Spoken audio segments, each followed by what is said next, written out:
New Jersey, 1962. 19-year-old George Edward Wright stood trembling before the judge. His crime? Armed robbery. A man was dead. The sentence came down like a hammer, 30 years. Just like that, his youth was gone, stolen before it truly began. Wright stared at his reflection in the courtroom glass. He saw a young man whose future had just been erased. Prison walls would become his entire world. Cold concrete would replace the freedom he'd barely tasted. As guards dragged him through steel doors that slammed shut behind him, Wright made a silent promise to himself. These bars? They wouldn't hold him forever. He wasn't built for cages. Deep in his chest, something burned: rebellion, rage, determination. The system thought they'd broken him. They had no idea who they were dealing with. He walked out of prison like a ghost.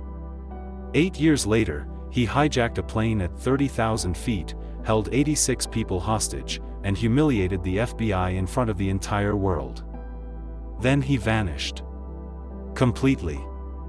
For 40 years, George Edward Wright became a ghost story, the fugitive nobody could find, the criminal who simply disappeared into thin air. While his partners were captured one by one, Wright lived peacefully under a new name, raised a family, tended gardens by the ocean. And when the FBI finally found him decades later, the story took one final, shocking twist that nobody saw coming. This is the unbelievable true story of the man who refused to be caught. 8 long years crawled by.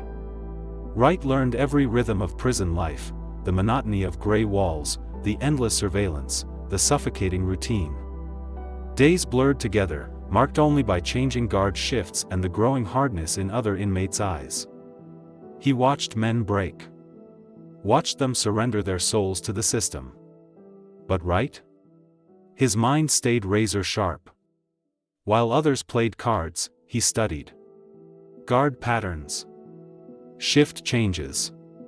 Every single weakness in the prison's armor. His cellmates talked about freedom like some impossible dream. But for Wright, escape became an obsession. He sketched mental maps, rehearsed every scenario, prepared for that one perfect moment. And in 1970, after years of careful planning, that moment finally arrived. Tonight, he would disappear. The night air hit his face like electricity.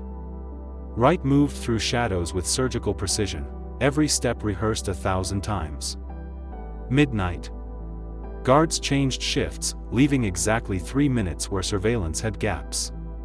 He slipped through like smoke. No alarms. No barking dogs. Nothing. By the time morning count revealed his empty cell, Wright was already miles away, breathing free air for the first time in 8 years. The prison exploded into chaos, but it was far too late. Searchlights swept empty fields. Dogs tracked dead ends. The FBI opened a file that would haunt them for decades. Newspapers plastered his face everywhere. But nobody found him. George Edward Wright had done the impossible. He'd escaped maximum security and vanished into America's underground. The manhunt was on. Freedom felt different when you were running. Wright found himself pulled toward the Black Liberation Army, revolutionaries fighting systemic racism through action, not just words. They weren't protesting. They were forcing change. Wright's daring prison escape proved everything they needed to know: his courage, his intelligence, his absolute refusal to bow to the system. The BLA welcomed him with open arms. In safe houses across America, Wright trained alongside men and women who'd made the same choice he had. They'd rather die fighting than live on their knees. The FBI's most wanted list meant nothing to people who'd already declared war on injustice. Wright wasn't just hiding anymore. He was preparing. Planning. Building toward something that would shock the entire nation. The operation took shape slowly. And it was going to be spectacular. September 1972. Delta Flight 841 climbed smoothly through crystal blue skies. 86 passengers settled in, expecting just another routine flight to Miami. Families laughed together. Businessmen flipped through paperwork. Kids pressed their faces against windows, watching clouds float by below. Nobody noticed the 5 passengers scattered throughout the cabin. Nobody saw the subtle glances they exchanged. Nobody suspected the weapons hidden beneath their clothes. George Edward Wright sat perfectly calm, his heart steady despite what was about to happen. Years in prison taught him patience. His escape taught him boldness. The revolution taught him purpose. Now, at 30,000 feet, all 3 lessons would collide. The signal came. 5 people stood up simultaneously. Weapons appeared. Screams filled the cabin. And just like that, Flight 841 belonged to them. The hijackers' demands hit the FBI like a slap in the face. $1 million in ransom, that part was standard for the era. But then came the twist that made headlines worldwide. The FBI agent delivering the money? He had to show up wearing nothing but swimming trunks. No jacket to hide weapons. No pants with concealed holsters. No shoes with tracking devices. Just skin, fabric, and total vulnerability. The demand was brilliant, it guaranteed safety while absolutely humiliating law enforcement. Federal agents couldn't believe it. Surely this was some kind of joke. But Wright and his team were dead serious. They understood something crucial: theater matters. Hours dragged by. Passengers sobbed. Authorities scrambled. Finally, the agent appeared on the tarmac exactly as ordered, standing in swimming trunks, holding a bag stuffed with cash, while news cameras captured America's embarrassment. With $1 million secured and the world watching every move, Wright and his crew made their boldest play yet. They forced the pilots to fly to Algeria, a nation sympathetic to revolutionaries and hostile to American extradition. The DC-8 roared across the Atlantic while passengers lived through hours of absolute terror. Would they be released? Would they die? Nobody knew. Finally, Algerian soil appeared below. The plane touched down. The hijackers' plan had actually worked. Passengers flooded down the stairs, crying, relieved, finally free. The crew stumbled out, traumatized but alive. And George Edward Wright, escaped convict, revolutionary, hijacker, stepped onto African ground completely beyond America's reach. Algerian officials welcomed them as heroes fighting oppression. The FBI demanded extradition. Algeria laughed and refused. For the second time, Wright had slipped right through their fingers. The years after the hijacking became a game of cat and mouse. The FBI never forgot. Never stopped hunting. Interpol circulated photos across every continent. And slowly, methodically, Wright's partners started falling. One arrested in France. Another captured in Africa. Another caught in South America. Each one faced trials, convictions, long prison sentences. But Wright? He possessed something his partners didn't, an almost supernatural ability to disappear.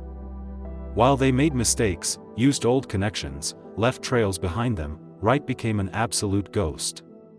He understood one critical truth: survival meant cutting every tie to his past. No looking back. No sentimental phone calls. No slip-ups. He drifted through countries like smoke, never staying anywhere long enough to establish patterns. Decades passed. Files went cold. And George Edward Wright transformed from dangerous fugitive to forgotten legend.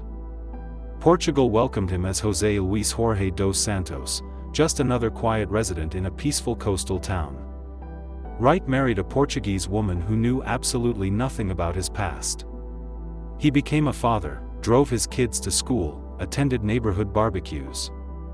His modest house overlooked the Atlantic, the same ocean he'd crossed as America's most wanted criminal.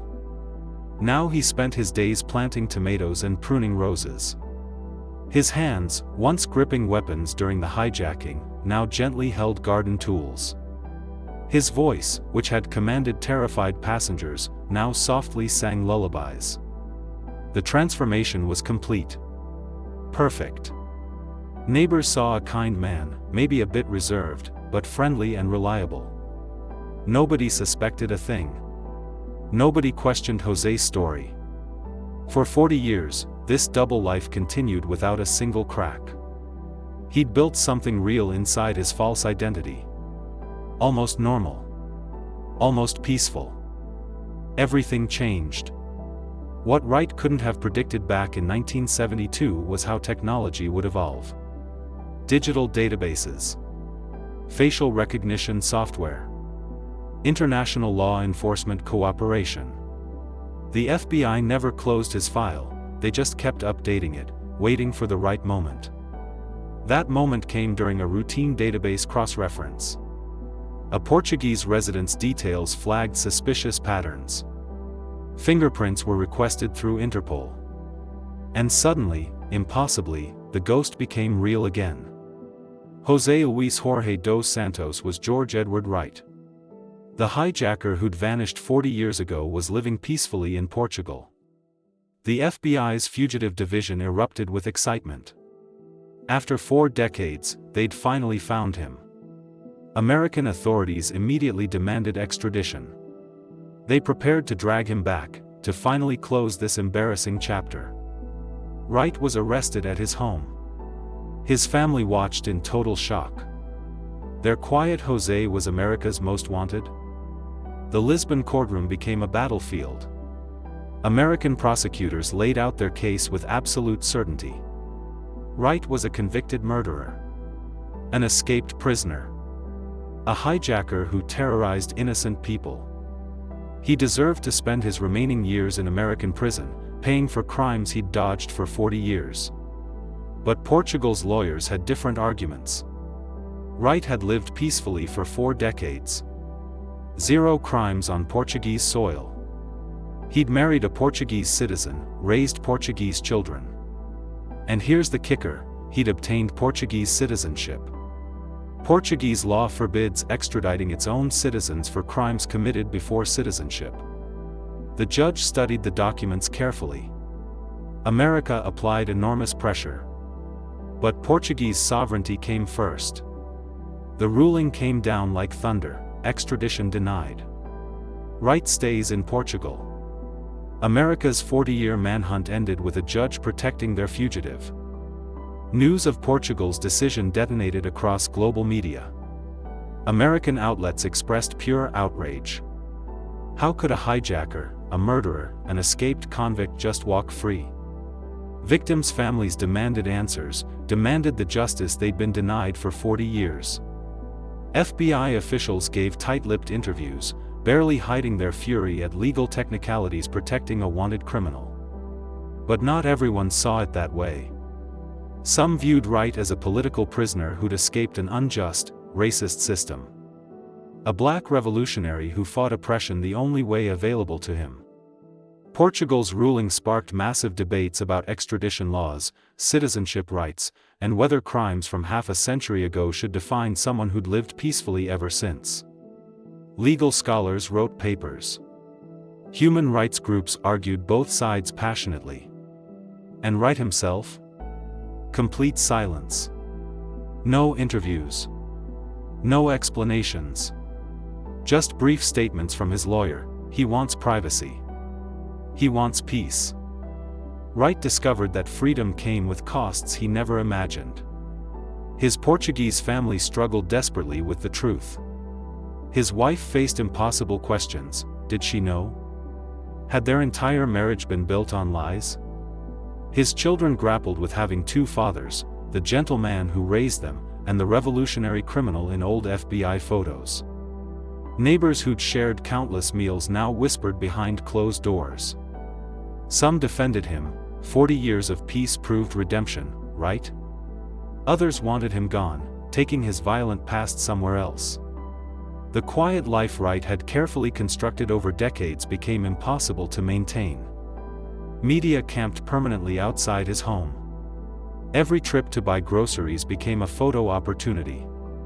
Every walk to the beach meant dodging questions he refused to answer. Wright had escaped American prison twice, physically in 1970, legally in 2011. But he remained imprisoned by his own history, trapped by choices made half a century ago. What do you do with someone like George Edward Wright? He'd killed a man, justice demands accountability. He'd escaped prison, the law requires sentences be completed. He'd hijacked a plane, terrorized passengers, crimes that can't be dismissed. Yet he'd also lived 40 years without violence. Raised children. Contributed to his community. Transformed from the angry young man who made terrible choices. So which matters more, punishment or rehabilitation? Can peaceful living erase violent crimes? Should citizenship protect you from pre-citizenship consequences? These questions have no easy answers. Wright's case exposed tensions between revenge and redemption, legal technicalities and moral accountability. Debates raged in classrooms, courtrooms, comment sections everywhere. Wright offered nothing, no philosophy, no justification, no remorse. He simply existed, day by day, in the freedom he'd fought desperately to claim. George Edward Wright's story refuses the ending we expect. No dramatic shootout. No death in prison. No tearful confession.